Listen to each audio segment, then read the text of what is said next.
आज 10 सितंबर, सॉरी, आज 12 सितंबर का जो द हिंदू का एडिटोरियल है, वो एडिटर साहब ने जो एम किया है वो G20 समिट के ऊपर ही किया है। और आप देख भी पा रहे हैं कि इतना ब्रिलियंट जो चीज़ें ऑर्गेनाइज की नरेंद्र मोदी जी ने, उसकी तारीफ में आज पूरा जमकर बोले हैं हमारे एडिटर साहब। तो उसमें लिखा है ये इंडियाज़ मोमेंट है, और यहाँ पे लिखा है the G20 summit was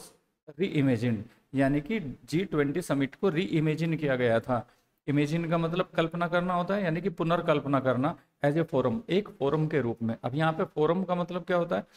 forum का मतलब कोई भी ऐसा मंच, कोई भी ऐसा प्लेटफॉर्म जहाँ से आप अपनी आवाज़ दूसरों तक पहुँचा सकते हैं, तो उसे फोरम कहा जाता है। अब कई सारे ऐसे फोरम हैं, वर्ल्ड फोरम है, जैसे यूएनओ का एक फोरम है जहाँ पे अलग अलग कंट्रीज क्या कर सकते हैं, अपनी आवाज़ पूरे वर्ल्ड तक पहुँचा सकते हैं। तो ऐसी किसी भी जगह को फोरम कहा जाता है। तो G20 भी एक फोरम है। तो G20 जो सम्मेलन था वो री इमेजिन्ड किया गया था एज ए फोरम, एक ऐसी जगह के रूप में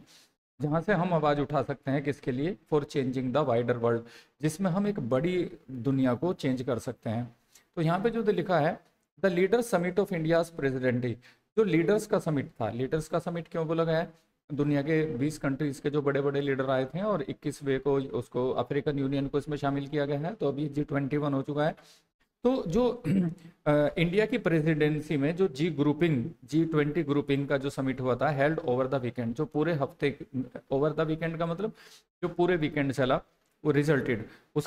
वो रिजल्टेड का में हुआ द मेजर सक्सेस। उसमें एक मेजर सक्सेस मिली with the unanimous adoption. Unanimous का मतलब होता है एक मत एक राय होकर। यूनानिमस, यूनानिमस का मतलब एक मत से, सब एक राय थे। ये UNI वर्ड जो है वो वैसे भी आपको वन को रिप्रेजेंट करता है, जैसे यूनिटी, यूनिक, यूनियन, तो इस तरह की चीजें यूनि रिप्रेजेंट करता है। तो यूनानिमसली एडोप्शन का मतलब एडोप्ट किया सबने, यानी कि एक मत से अपनाया किसको? Of the new Delhi declaration. इस समिट की सबसे ज्यादा बड़ी जो खासियत रही वो यही थी कि न्यू दिल्ली डिक्लेरेशन को सारे वर्ल्ड लीडर ने एक साथ एक मत से अपनाया, क्योंकि इसमें कुछ ऐसी लैंग्वेज का यूज किया गया था जो क्रिटिकल तो थी, पर इतने छिपे रूप में क्रिटिकल थी कि वो साफ साफ किसी कंट्री को उससे ऑब्जेक्शन नहीं होना चाहिए था। जैसे, और मेन टारगेट क्या था कि ज्यादातर कंट्रीज जो थे वो रूस और यूक्रेन की वार के थे, और यूरोपियन कंट्रीज की बात करें तो वो जब बहुत ज्यादा क्रिटिकल थे रशिया की अप्रोच को लेके, क्योंकि रशिया और यूक्रेन जो है आर एट वार। तो यहाँ पे क्या था? तो उस डिक्लेरेशन में उन्होंने एक ऐसी बीच की भाषा का इस्तेमाल किया है जो किसी के प्रति बहुत ज्यादा हार्श नहीं थी या किसी के बहुत ज्यादा फेवर में नहीं थी, इसलिए उस पर एकमत राय बन पाई। और यही एक कूटनीतिक या फिर डिप्लोमेटिक जीत रही यहाँ पे इस वाले समिट की। तो यहाँ पे बोलते हैं वो कि यूनानिमसली जो एडॉप्शन किया गया न्यू दिल्ली डिक्लेरेशन का, स्पेशली सिग्निफिकेंट एज, और ये विशेष रूप से सिग्निफिकेंट था, महत्वपूर्ण था, क्योंकि as there was little hope. और अभी हमारे चैनल पे एक लिटिल और लिटिल के डिफरेंस वाली वीडियो भी मैंने डाली है, उसे आप देख सकते हो। लिटिल का मतलब होता है यहाँ पे बहुत कम, ना के बराबर जो होता है, और अगर उसके साथ ए ऐड कर दिया जाए तो थोड़ा, यानी कि पॉजिटिव। जैसे हमने कहा there is little hope of his recovery, उसके बचने की संभावनाएं कम है। बट अगर ए लगा देते हैं, there is a little hope of his recovery, तो उसका मतलब होता है उसके बचने की थोड़ी संभावना है, ये पॉजिटिव सेंस देता है। अब चूंकि लिटिल का यूज किया गया है, तो जो न्यू दिल्ली डिक्लेरेशन को एक मत से सबने स्वीकार किया है, तो वो बोलते हैं there was little hope of one. तो इस तरह की बहुत ही कम संभावनाएं थी। जो एक्सपर्ट्स हैं, जो डिप्लोमेट्स हैं, यानी कि जो विशेषज्ञ लोग हैं, जो कूटनीतिक लोग हैं, और जो ऑफिशियल्स हैं, जो अधिकारी हैं, हैज डाउन प्लेड, उन्होंने क्या किया? वो डाउन प्लेड कर चुके थे। देखो, पास्ट परफेक्ट हेड वर्ब के थर्ड फॉर्म,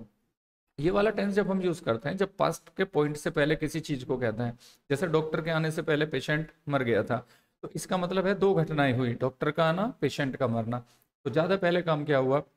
डॉक्टर के आने से पहले पेशेंट मर गया था, तो वहां पे वो परफेक्ट में जाएगा, patient had died before the doctor arrived. तो यहीं पे है, यानी कि इस समिट से पहले जो हमारे एक्सपर्ट डिप्लोमेट्स और जो ऑफिशियल्स हैं, उन्होंने डाउट प्ले किया था, यानी कि बहुत कम कर दिया था एक्सपेक्टेशंस को, संभावनाओं को, ऑफ इंडियाज नेगोशिएटर्स, कि इंडिया के जो नेगोशिएटर है, नेगोशिएशन का मतलब होता है एक बातचीत। जब हम किसी एक सहमति पाने के लिए बातचीत करते हैं, जैसे कहीं इंटरव्यू के दौरान सैलरी को नेगोशिएट करते हैं कि कहाँ पर आकर वो दोनों पक्ष जो हैं एक राय हो जाते हैं। तो इंडिया के जो नेगोशिएटर्स हैं, जो बात कर रहे थे वर्ल्ड लीडर से कि भाई क्या डिक्लेरेशन होना चाहिए, उसकी क्या लैंग्वेज होनी चाहिए, तो उसकी संभावनाओं को बहुत कम कर दिया था कि जो इंडिया के इन्वेडर्स हैं बीइंग एबल, कि वो एबल होंगे टू पुल ऑफ एक फ्रेजल वर्ब है, सफल होने में, यानी कि वो सफलतापूर्वक ले आएंगे किस चीज को, व्हाट, जो फ्यू बहुत ही कम कंट्रीज ने हैव अचीव किया है दस फार अब तक। तो वो कह रहे हैं कि इस समिट से पहले जो एक्सपर्ट्स थे, लीडर्स थे, डिप्लोमेट्स थे, उन्होंने डाउन प्ले किया था उस एक्सपेक्टेशन को, बहुत कम संभावना बताई थी उन्होंने कि वो उस चीज को अचीव कर पाएंगे जो अब तक बहुत ही कम लोगों ने अचीव किया है, नहीं हो पाया है। तो यहाँ पे क्या होता है, the detente between western G7 EU means European Union and the Russia China combine over the issue of Ukraine war. तो वो क्या कहते हैं कि एक डिटेंट था, मतलब एक शांति का प्रयास बिटवीन वेस्टर्न G7 EU, जो वेस्टर्न ग्रुप 7 और यूरोपियन यूनियन की जो एक्सिस है, जो धुरी है, और जो रशिया चाइना कंबाइन है, जो रशिया और चाइना मिलकर काम कर रहे हैं over the issue of Ukraine war. तो अगर हम देखते हैं कि यूरोपियन यूनियन और जो G7 के देश हैं वो रशिया के अगेंस्ट हैं, जबकि चाइना और रशिया क्या है, वो कंबाइन है यूक्रेन के मुद्दे पर। तो ये जो ये जो खिंचाव की स्थिति थी, यानी कि जो ग्लोबल पोलराइजेशन था, इसके बीच में एक ऐसी डिक्लेरेशन को लाना जो दोनों तरफ के पक्षों को सेटिस्फाई करता हो और दोनों के बीच में दोनों उसे एक्सेप्ट कर पाए और वो किसी के लिए भी बहुत ज़्यादा क्रिटिकल ना हो, तो ये बहुत बड़ी जीत रही है। तो वो क्या कहते हैं, तो एक तरफ तो G7 और यूरोपियन यूनियन एक्सिस है और रशिया चाइना कंबाइन है जो उसके यूक्रेन के उस पर सहमति पर। तो इसके लिए क्या था, वो एक डिटेंट था, यानी कि वो शांति का प्रयास था। At the UN secretary council, जो यूनाइटेड नेशन की जो सेक्रेटरी काउंसिल है, note a single statement has been passed, उसमें एक स्टेटमेंट भी पास नहीं किया गया है। और टेंस की बात करें तो पहली वीडियो में भी मैं बता चुका हूँ, हैव वर्ब की third form present perfect tense होता है। अगर सब्जेक्ट ने कुछ किया है तो, लेकिन सब्जेक्ट के साथ कुछ हुआ है तो बीन और वर्ब की थर्ड फॉर्म, यानी कि ये वाला एक्शन सब्जेक्ट के साथ हुआ है। तो यहाँ पे लिखा है note a single statement has been passed, यानी कि एक स्टेटमेंट भी पास नहीं किया गया है सो फार अब तक। As a result of veto, किसके कारण नहीं पास हुआ है, वीटो के कारण। अब वीटो की पावर क्या होती है, वीटो का मतलब एक संवैधानिक अधिकार होता है, आधिकारिक अधिकार होता है जो किसी ग्रुप के सदस्य देश होते हैं कि वो किसी मुद्दे पर वोटिंग से या किसी चीज को मानने से मना कर सकता है, तो वो प्रस्ताव कभी पास नहीं होता है। तो अब तक जो ये था आपका एक भी, इसमें जो क्या बोलते हैं इसको, UN सेक्रेटरी काउंसिल में एक भी स्टेटमेंट पास नहीं किया गया था। किस कारण हुआ था ऐसा, जो दोनों साइड से वीटो हुआ था, चाइना और रशिया दोनों ने उसके समर्थन में बात नहीं की थी।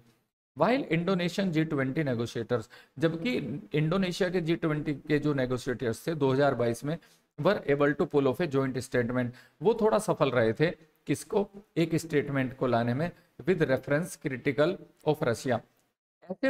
ऐसी तरफ संकेत करते वो स्टेटमेंट था जो रशिया के खिलाफ था, रशिया के लिए थोड़ा सा क्रिटिकल था, आलोचनात्मक था। और the G7 push for this, और इसके लिए क्या किया था, G7 कंट्रीज ने पुश किया था थोड़ा सा रशिया के खिलाफ इस तरह का स्टेटमेंट लाने के लिए।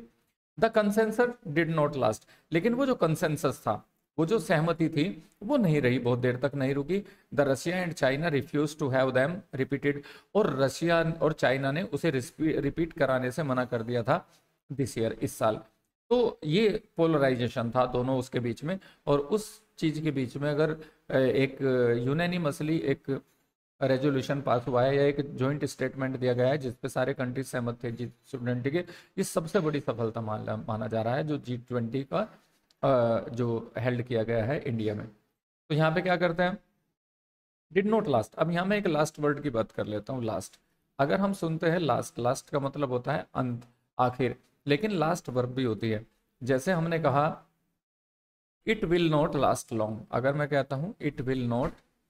लास्ट लॉन्ग, तो ये जो लास्ट वर्ब होती है इसका मतलब किसी चीज का कुछ चलना भी होता है। जैसे आपने शूज लिए हैं, कितने दिन चले, कितने दिन में वो खत्म हो गए, तो it will not last long का मतलब होता है कि ये चीज ज्यादा नहीं चलेगी। तो यहाँ पे था कि वो कंसेंसस जो था, जो बना था वहां पे, वो ज्यादा दिन नहीं चला और रशिया और चाइना ने रिफ्यूज कर दिया था उसे फिर से रिपीट कराने से। As every Indian ministerial meeting, और जितनी भी भारतीय मंत्रियों की जो मीटिंग थी एंडेड, वो खत्म हुई विदाउट सक्सेस, बिना किसी सफलता के, एट ए जॉइंट स्टेटमेंट, कि कोई जॉइंट स्टेटमेंट आया हो, नहीं, वो नहीं दिया जा सका। इंडियाज नेगोशिएशन टीम, और इंडिया की जो नेगोशिएशन टीम थी, जो बातचीत करने वाली टीम थी, took the more considered approach. Consider करना, किसी चीज पे गौर करना, विचार करना। तो कंसिडर्ड अप्रोच का मतलब ज्यादा सोची विचारी दृष्टि से वो चले, कहीं के लिए टुक अचीव ए कंसेंसस, एक आम सहमति बनाने के लिए ऑन अदर्स इशू, दूसरे इशू पर। तो रशिया और यूक्रेन वाले इशू को छोड़कर उन्होंने क्या किया, दूसरे इशू पर सहमति बनाने की कोशिश की। Before tackling the paragraphs, tackle करने से पहले उस पैराग्राफ को, देखो ये वाले स्ट्रक्चर मैं आपको हर वीडियो में बताते रहता हूँ। बिफोर टैकलिंग, आप ध्यान रखें कि प्रीपोजिशन के बाद सीधी सी नाउन की जगह होती है, जैसे on the table, in the room. और अगर वहां पे वर्ब को आपको लगाना है तो वो आईएनजी फॉर्म लगा के उसे नाउन बनाना होता है, और वर्ब की आईएनजी फॉर्म नाउन की जगह आएगी। उसका ग्रामेटिकल नेम होता है जिरंड। जिरंड एक लैटिन या ग्रीक भाषा के वर्ड से आता है, जिसका मतलब होता है कैरिंग एक्शन, कि वो नाउन तो बनता है पर वो एक्शन भी कैरी करता है आपके साथ। जैसे walking is a good exercise, तो वॉकिंग को आपने नाउन बना लिया, सब्जेक्ट बना लिया, पर साथ में वो एक्शन भी तो कैरी कर रहा है ना। वॉकिंग, घूमना एक अच्छी एक्सरसाइज है। तो यहाँ पे क्या करते हैं, तो टैकल करने से पहले, बिफोर टैकलिंग, यानी कि इस चीज से पहले, इस पैराग्राफ को टैकल करने से पहले यूक्रेन के ऊपर जो है there was a breakthrough after the G20 compromise, एक ब्रेक थ्रू मिला, यानी कि वहां पे एक सफलता मिली कहीं के बाद, जब G7 जो ग्रुप 7 है उन्होंने कॉम्प्रोमाइज किया ऑन इट्स इंसिस्टेंस, अपनी जिद के ऊपर, ऑफ लैंग्वेज, उस लैंग्वेज की जो क्रिटिकल थी ऑफ रशिया के लिए। तो यहाँ पे क्या हुआ कि एक पहला ब्रेक थ्रू मिला जब G7 कंट्रीज ने ये कॉम्प्रोमाइज किया और अपनी जिद के ऊपर कॉम्प्रोमाइज किया, उस लैंग्वेज के लिए कॉम्प्रोमाइज किया जो रशिया के लिए क्रिटिकल थी, यानी कि उन्होंने उस जिद को छोड़ा और एक बीच की लैंग्वेज बनाने पे सहमति बनी। By having more neutral paragraph, और उन्होंने वो सहमति कैसे बनी, ज्यादा न्यूट्रल पैराग्राफ रखे गए, यानी कि जो किसी के पक्ष में और किसी के समर्थन में नहीं थे, तो वो पहला ब्रेक थ्रू मिला। द डिक्लेरेशन स्टेटमेंट अचीव्ड, और जो डिक्लेरेशन स्टेटमेंट है वो अचीव किया गया, वो हासिल किया गया, सॉरी, जो डिक्लेरेशन स्टेटमेंट है उसने अचीव कर लिया व्हाट, जो, यानी कि उस चीज को अचीव कर लिया, व्हाट इज ट्रूली इम्पॉसिबल, जो वास्तव में इम्पॉसिबल थी इन टूडेज ग्लोबल पोलराइजेशन, जो आज का वैश्विक ध्रुवीकरण है, यानी कि वर्ल्ड के कुछ कंट्री इस तरफ, वर्ल्ड के कुछ कंट्रीज इस तरफ। और आपने देखा भी होगा नाटो, वो नाटो कंट्रीज जो हैं, नॉर्थ अटलांटिक ट्रीटी ऑर्गेनाइजेशन के जो कंट्री हैं वो यूक्रेन की साइड ले रहे हैं, और चाइना रशिया के पक्ष में खुल के है, और इंडिया जो है उस मामले में तटस्थ है, वो न्यूट्रल पोजीशन में है। तो यहाँ पे क्या करता है, in that India's middle path, और इस मामले में जो इंडिया का जो मिडिल पाथ है, जो बीच का रास्ता है, मिडिल पाथ पॉलिसी जो है, has been its biggest strength, वो उसकी सबसे बड़ी ताकत रही है, along with prime minister Narendra Modi personal outreach, कहीं के साथ साथ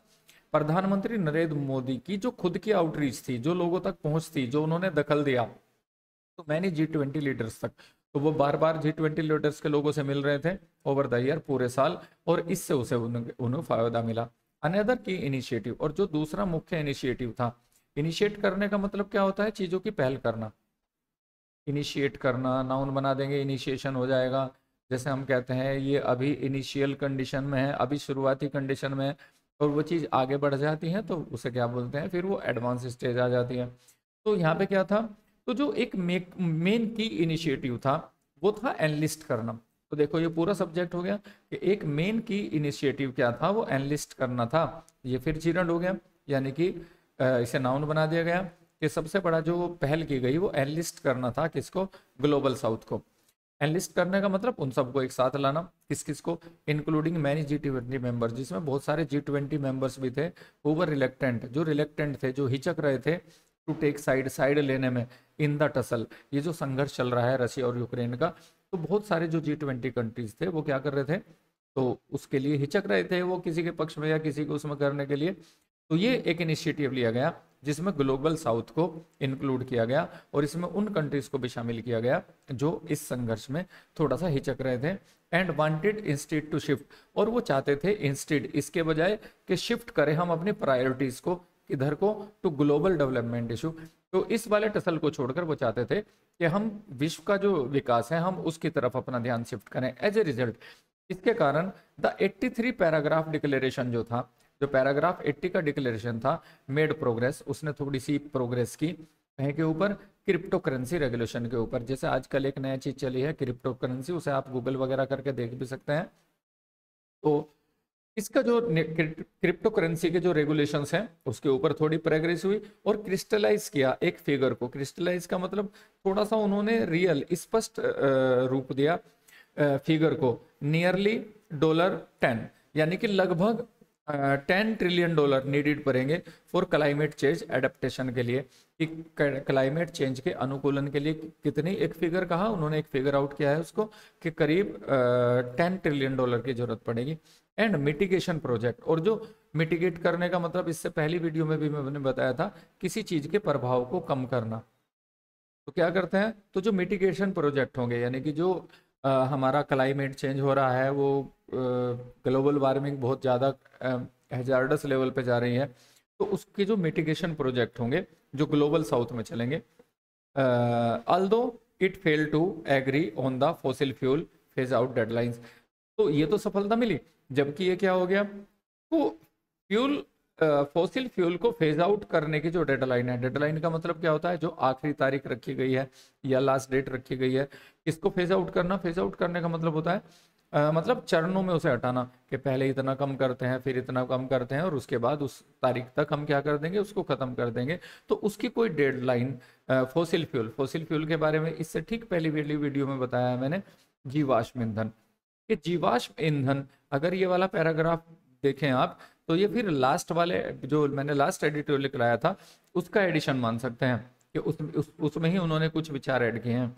तो उस पर वो फेल रहा। फिर क्या होता है, there were several other initiatives too, और बहुत सारे दूसरे इनिशिएटिव भी लिए गए, जिसमें the admission of 55 member African union, जिसमें 55 मेंबर की अफ्रीकन यूनियन का एडमिशन भी था, यानी कि G20 में उनको शामिल किया गया है। और ये क्या था, हैज़ करेक्टेड एन इम्बैलेंस, और इस चीज ने क्या किया है, एक इम्बैलेंस को करेक्ट किया है, यानी कि एक असंतुलन को करेक्ट किया है, that so far only allowed, जो जिसने अब तक अलाउ किया था द EU यूरोपियन यूनियन को इन, मतलब अलाउ और इन एक साथ मिलेगा, जिन्होंने अलाउ इन किया था, अपने अंदर समाया था एज ए रीजनल ग्रुपिंग को इन G20। जैसे G20 कंट्रीज थे, तो उसमें क्या था, उसमें सारे अलग अलग कंट्रीज थे, जैसे चाइना हुआ, रसिया हुआ, इंडिया हुआ, और आपका बांग्लादेश हुआ, लेकिन उसमें एक ग्रुप कंट्री जो था यूरोपियन यूनियन, वो अकेला था। और अब की बार क्या किया गया है, उसमें अफ्रीकन यूनियन को भी अलाउ इन किया गया है, उसको भी शामिल किया गया है। तो यहाँ पे आगे बात करते हैं द ग्लोबल बायोफ्यूल अलायंस, और जो एक वैश्विक बायोफ्यूल अलायंस बना है, यानी कि जो जैविक ईंधन होता है उसका जो अलायंस बनाया है, उसको जो यूज करने वाले कंट्री है उनका जो संगठन है, वॉज एन इम्पोर्टेंट स्टेप, ये सबसे बड़ा कदम था टुवर्ड्स मोर रिसर्च, ज्यादा खोज की तरफ, एंड डिलीवरी ऑफ अल्टरनेटिव्स, और उसकी अल्टरनेटिव्स की तरफ। तो रिसर्च और डिलीवरी ऑफ अल्टरनेटिव का मतलब क्या है, जैसे हम बायोफ्यूल यूज करते हैं, डीजल पेट्रोल, उससे वातावरण बहुत खराब हो रहा है, तो हम रिसर्च करें और अल्टरनेटिव लेकर आए, उसके विकल्प लेके आए, और वही इस पूरे G20 में बात हुई, स्वच्छ ऊर्जा, तो ताकि उससे हमारा वातावरण खराब ना हो, तो हम रिसर्च करें और उस जो अल्टरनेटिव मिलते हैं उनकी हम डिलीवरी करें, उन्हें यूज करें। तो वो कहते हैं energy sources for a world, energy के सोर्स फॉर ए वर्ल्ड, एक ऐसी दुनिया के लिए still dependent on fossil fuel, जो आज भी फॉसिल फ्यूल के ऊपर डिपेंड करते हैं, finally, and India middle east Europe corridor with the promise of US investment has dazzling possibility. ये पूरा एक सेंटेंस है, तो यहाँ पे क्या करते हैं, finally the India middle east Europe corridor, और अभी आपने समाचारों में ये सुना भी होगा कि एक कॉरिडोर बनाने की बात की गई है ताकि व्यापार बढ़े, और ये क्या हो गया, इंडिया और मिडिल ईस्ट होते हुए यूरोप तक जाएगा वो कॉरिडोर, इंडिया से मिडिल ईस्ट तक पहुंचेगा समुद्र के थ्रू, वहां से लैंड के थ्रू, और फिर समुद्र के थ्रू वो कहाँ पहुंच जाएगा, इसमें इजराइल वगैरह भी शामिल हो गए। तो इस लोग जो इजीली माल ढुलाई होगी उस कॉरिडोर से, तो व्यापार दुनिया का बढ़ेगा, और ये अनुमान में पढ़ भी रहा था, तो उन्होंने कहा कि यूरोप के साथ हमारा जो व्यापार है वो करीब 40% बढ़ जाएगा। ये एक डेजलिंग पॉसिबिलिटी है, यानी कि अच्छी पॉसिबिलिटी से भरी हुई, डेजलिंग का मतलब तो चकाचौंध कर देने वाली संभावना है, but details of its funding, लेकिन अब तक इसकी फंडिंग की डिटेल, कितना पैसा आएगा, कहाँ से लगेगा, इसका एग्जीक्यूशन, इसे एग्जीक्यूट हकीकत में कैसे बदला जाएगा, स्टिल नीड, इन सारी चीज़ों को आज भी जरूरत है टू बी ड्रॉन आउट, कि उन्हें ड्रॉ आउट किया जाए, यानी कि उनका एक खाका तैयार किया जाए। इंडिया अटेम्प्ट, इंडिया का जो प्रयास है to take the G20 outside of the ordinary, कि G20 को वो बाहर निकालें, किससे, ऑर्डिनरी, साधारण, सिंगल वेन्यू, किसी एक ही जगह पे होने वाले टेम्पलेट से, to hold 20 meetings in over 60 cities। तो उसने कहा है कि उसे ऑर्डिनरी सिंगल वैल्यू टेम्पलेट से निकालें और उसकी 200 मीटिंग करीब 60 सिटीज में करें, drawing more than 1 lakh official visitors, जिसमें वो करीब 1 लाख ऑफिशियल विजिटर्स को शामिल करें 125 कंट्रीज से। ये चीज जो है हैज बीन नोटेड, इसे नोट किया गया है एज ए यूनिक इनिशिएटिव, कि ये एक बहुत ही अनोखा की पहल है। ऑलबेट, ये एक तरह से जर्मन वर्ड होता है जिसका मतलब ये आल्दो का रिप्रेजेंट करता है, यद्यपि, हालांकि, हालांकि एट कंसिडरेबल एक्स्ट्रा कॉस्ट, यानी कि ये काम तो होगा पर इसमें काफी ज्यादा मात्रा में एक्स्ट्रा कॉस्ट भी लगेगी। It remains to be seen, और ये बाकी रह जाता है, टू बी सीन, देखा जाना। इट रिमेन्स का मतलब रिमेन्स बाकी रहता है, टू बी सीन ये देखा जाना बाकी रहता है, वेदर कि क्या फ्यूचर G20 के जो फ्यूचर के G20 हैं विल फाइंड इट, क्या इसे पाएंगे ए वायबल एग्जाम्पल, एक व्यवहार्य, यानी कि व्यवहार्य एग्जाम्पल का मतलब जिसे हकीकत में बदला जाए, टू फॉलो। तो ये एक सपना तो देखा है, विजन भी देखा है, तो इसके लिए फंडिंग क्या है, इस चीज को कैसे इसको एग्जीक्यूट किया जाएगा, ये सारी की सारी चीजें ड्रॉ आउट की जानी है, और ये देखना है कि किस पॉसिबिलिटी को कैसे अचीव किया जाता है, क्या ये सारी चीजें पॉसिबल ही हैं। तो यहाँ पे बोलते हैं अबव ऑल, इन सबसे परे, India G20 leaves an indelible mark, India का जो G20 है वो एक इंडेलिबल मार्क छोड़ता है। इंडेलिबल का मतलब होता है अमिट, एक ऐसी छाप जिसे मिटाया ना जा सके, एक इंडेलिबल मार्क छोड़ा है उसने इन इट्स अटेम्प्ट, अपने प्रयास में, टू पॉपुलराइज, कि वो फेमस करे किसको, एक ऑर्गेनाइजेशन को, सीन, जिसे देखा जाता था, यानी कि सबसे बड़े, इस बार जो G20 का ने एक अलग छाप छोड़ी है वो ये है कि वो ऑर्गेनाइजेशन को एक पॉपुलराइज कर रहे हैं, यानी कि G20 को पॉपुलराइज कर रहे हैं,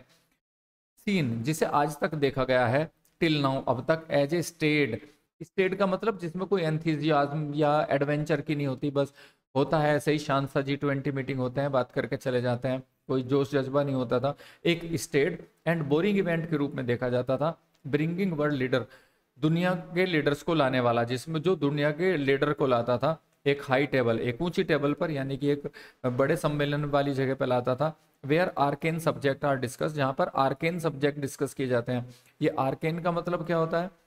आर्केन ऐसी चीज होती है जो इतने गूढ़ होते हैं जो कुछ लोगों के ही समझ में आते हैं, तो दुनिया को, आम पब्लिक को उससे कोई लेना देना नहीं था। लेकिन इस बार देखें आप, G20 ने आपकी आम पब्लिक को भी G20 के साथ जोड़ा, और इतनी क्लैरिटी के साथ रहा कि सबको लगा कि हाँ ये दुनिया को बदलने वाली चीज भी हो सकती है। लेकिन इससे पहले ये था कि बस एक शांत सी कोई सम्मानित से लोग आके मिलते हैं, बात करते हैं और चले जाते हैं, तो उसकी छवि से निकालने की कोशिश की है।